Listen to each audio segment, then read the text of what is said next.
চলো তাহলে দুগ্গা দুগ্গা পড়লে বেরিয়ে পড়া যাক আমাদের সেই মাচ অ্যাওয়েটেড ট্রিপে। মাচ অ্যাওয়েটেড কেন বললাম সেটা তোমাদের বলছি। আসলে জানো তো কি, আমাদের এই ট্রিপটা বহু দিন ধরে প্ল্যান হয়েছিল, বাট কিছুতেই কোনোভাবে ওয়ার্ক করছিল না। কবে যাব, এই ক্যান্সেল হচ্ছে তো এই ঠিক হচ্ছে, এরকমভাবে চলছিল। বাট হঠাৎ করে আমরা সবাই মিলে একদিন মনে হলো যে আমরা এবার ট্রিপটা করবই, এনি হাউ, যতই যাই হয়ে যাক না কেন। তো সেই মতন আমরা জাস্ট সকালবেলা ঠিক করে রাত্রেবেলা বেরিয়ে পড়েছি ট্রিপের জন্য। তো আমরা এখানে পৌঁছে গেছিলাম এয়ারপোর্ট 1 নম্বর গেটের সামনে। সেখান থেকেই আমাদের বাস ছিল।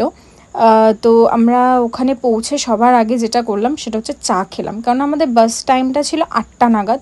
তো আমরা সেখানে গিয়ে বেশ কিছুক্ষণ ওয়েট করছিলাম যে আমাদের বাস আসবে, তো তার জন্য ওখানে চায়ের দোকান ছিল সামনে, তো চা খেলাম ওখান থেকে। তারপর আমরা ওখানেরই একটা দোকান থেকে কিছু চিপসের প্যাকেট কিনে নিয়েছিলাম যাতে আমরা বাসে সেগুলোকে খেতে পারি।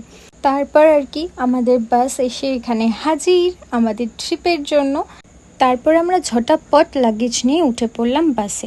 বাসে উঠেই আমার মনটা তো ভীষণ খুশি হয়ে গেছিল, বিকজ বাসটা ছিল ভীষণ কোজি আর ভীষণই স্পেশিয়াস, যেটা আমার কাছে মোস্ট ইম্পর্ট্যান্ট ছিল। আরও একটা জিনিস যেটা আমার কাছে ভীষণ ইম্পর্ট্যান্ট ছিল সেটা হচ্ছে ক্লিন ব্ল্যাঙ্কেটস।